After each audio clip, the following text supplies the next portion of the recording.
Eta, bueno, zumeta nahiko gazte zen, 90 urteko zeztan, eta, bueno, berak zeramika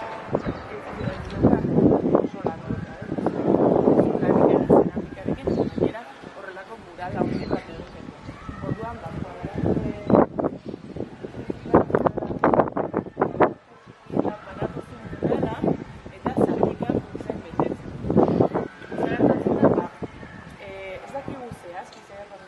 baina esatu dut ustekade bat edo duzula eta murala bertan bera uzten da, erdia bukatu da.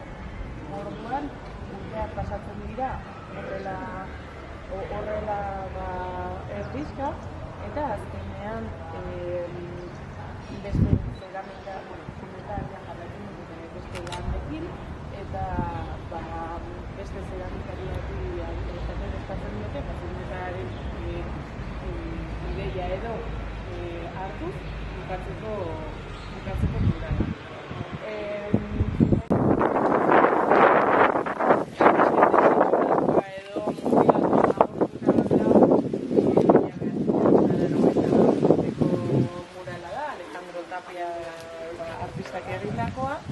Alejandro Tapia esan marteko beste talde batek bazala, taldekoa.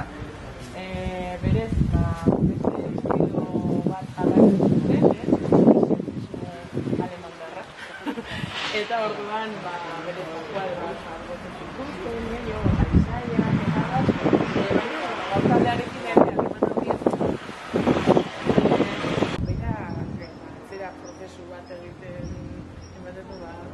prozesu bat egiten ari dela eta autentizismoa eta esentzialaren denaren bilaketa egiten ari zela, zer da autentikoa baina berak, ez? Orduan, egiten ditu aurrek egingo lituzketen irudiak edo marrazkiak osoa beste aldetik ikusi dugu eta hortik ez zutabetatik betetzeko ateratzeko konkurtsoak, ez? Eta gozo webgunek irabazteko konkurtsoak eta, usurbil beti egon da harremanatuak eta berak hori eta sagardo egintzaren hainbat elementu aipatu zituen, eta sagarra, alde honetatik ezagun dituzten, botila eta edalontzia. Jarriko banuke pantalla gainean, itxiko genu, ematen dio argia, kontaktuan jartzen dira, eta argia pasatzen den lekutik, alegia, irudia ez dagoen lekutik, emozioa gogortu iten dut berdera ikusten dugu. Eta marrazkia dagoen lekutatik emozioa ez dela pasan, biguina egatzen da. Ura ematen diogunean, irikingoa. Osa, guzti eroriten da.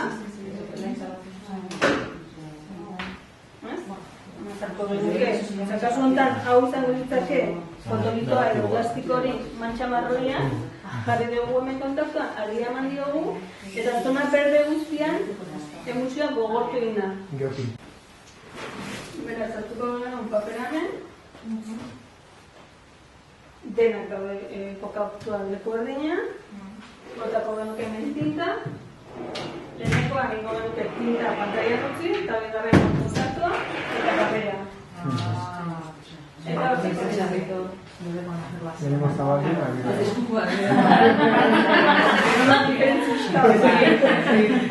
Nik ere ez ditutela. Kasu enten, asko jazteo.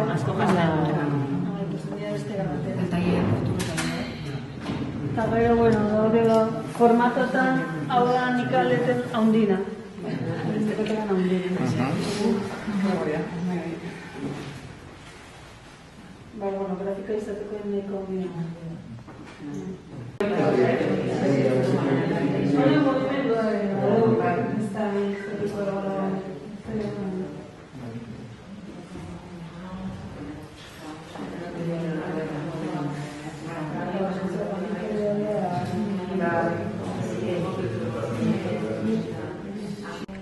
Bueno, badaia temporada luze bat usurbilek sagardoakin lan egiteko gogoa daukala, ez bakarrikan beraien etxeetan baserritan eta sagardote egiten baizik eta plazaratu nahi dula ere, herriak zenbateko garrantzia ematen dion sagardogintzari. Gu Gipuzkoako sagardobilen elkartea dira eta 5 sagardotegi dauzkagu usurbilen eta Zubietan. Behaiek ere zeukaten gogo hori plazaratzeko behaien etxekoa. Orduan elkarlana hasi gendun eta gaur da, bigarren harria. Lehenengoa izan duzan usurbilen ingendun sagardo txapelketa herrikoian finala, eta hau da, bigarrena xume, txalapartak sagardoakin daukan lotura ezaguna delako batzuentzat, kirikoketa delaka, eta gaurkoa egiteko xinple eta goxo, txalapartaren tailerra antolatu dugu eta gero balmoka gutxo. Lekutan izanak zutetenen, horeka nekiz txalaparta talde betzela, ezta? 20 urte dara matzagu txalapartaren bueltan, eta horregatik, Akrani, Antigua, Intxaurrondo, pasa ditugu hainbat leku, eta premia gendun leku batena, nolabait ere, baldintza gutxi ditugu, baina bat da bizilagunen, bakizu, txalaparta ez dala... Hori da, edo zintokitan ensaiatzeko kontua, orduan leku bat bizilagunik gabe, eta gero txalapartare bere betigola, karria, gurnia, aparatasoa, eta bentaja, holako remila gendun, eta hau azaldu zan, konkursora aurkeztu ginen, eta horabit ere 2 urterako pixka bat gure lana burutzeko aukera dugu, ezta. Ekia da, espazio bera gure lanean ere eman digula beste baliabide batzuk eman dizkigu, ezta. Olako leku bat eukitzea, azkeneko ikuskizuna bidez, olako espazio bat gabe ezin litzateke, pixka bat, laneako tailer bezala, ez da bakarrik musika egitea, asko da laboratorio lana, tailerra, esperimentazioa, eta hori eskatzen du errapinta, eta orduan, guri egia da ilusio berezia egin digula usurbilek txalapartarekin izan duen loturagatik, ez da badakizue,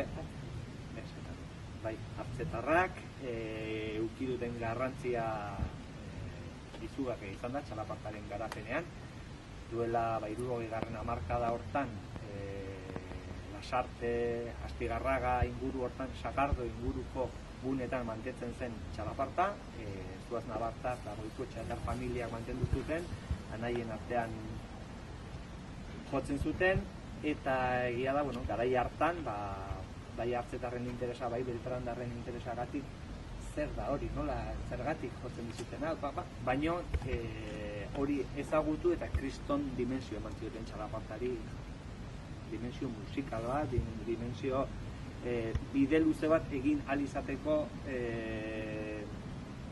tresna jarri zituzten txalapartaren eskura, ez da. Hemen argi ikusten da, ez da, beste hauetan ja,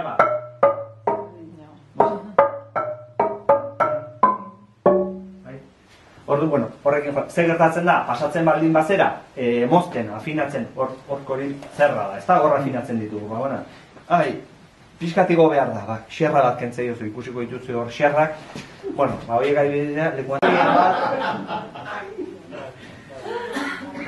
nuen jarruimo badago, pulso badago, eta bi alde daude. Eskuri, jarretu dugu. Burunka hontan, eskurikoarekin txalo bat. Gatera.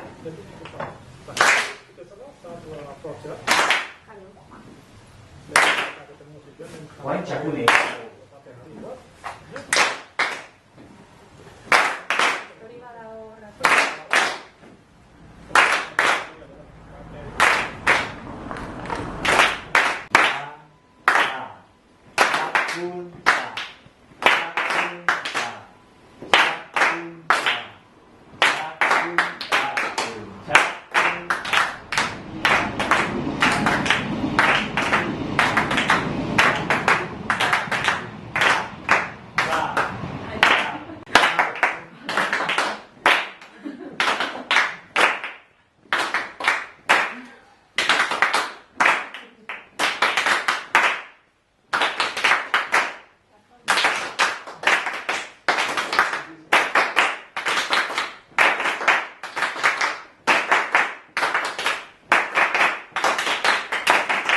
sagardua, bere variedade guztitan, dala edari bat.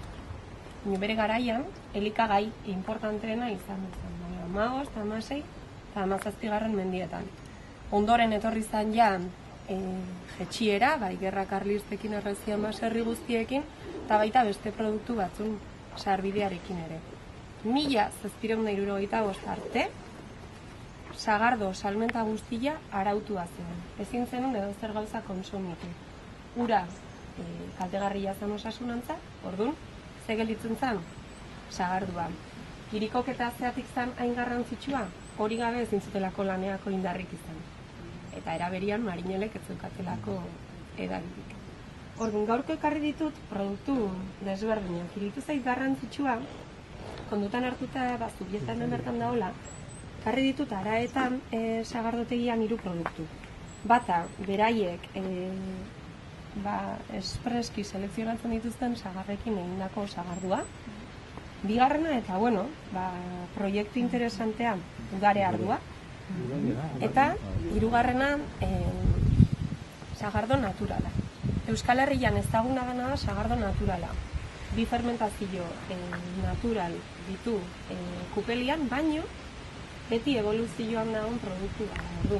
Behinen botellatutan dastatzen dezunean, segurunikan hortikan 6 hilabetera dastatzen dezunaren oso desberdina izan da. Horrek bere alde onak eta bere alde txarrak ditu. Produktuan gain kontrola zailagoa dalako, baino erakusten dizu zure sagardua noiz nahi dezun eta noiz nahi dezun